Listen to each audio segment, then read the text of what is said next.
Ito na yung nabili kong emergency kit or first aid kit, guys. Yan. Hard case yung lagayan niya. Maganda siya quality, oh.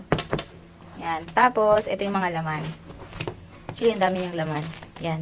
Ito, 1, 2, bandage, 2 bandage. Tapos, ito ay emergency blanket. Ito yung panalo dyan. Yung flashlight nila. Teka lang, ha.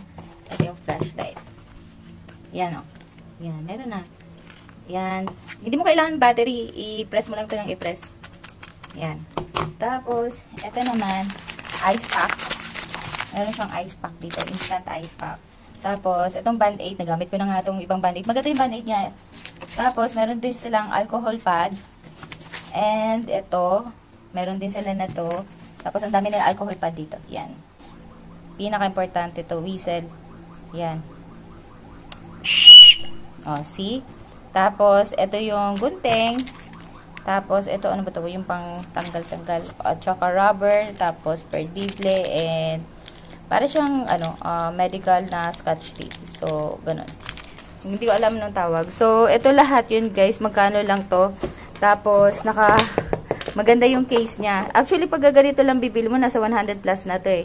I think 150 yata, something. Pero ito na lahat, magkano lang to, guys. Panalo ka na dito. So, ayan, lalo na sa panahon ngayon na hindi mo alam kung ano mangyayari. So, dapat meron talaga tayong, lagi tayong handa. So, ito, magkano lang to.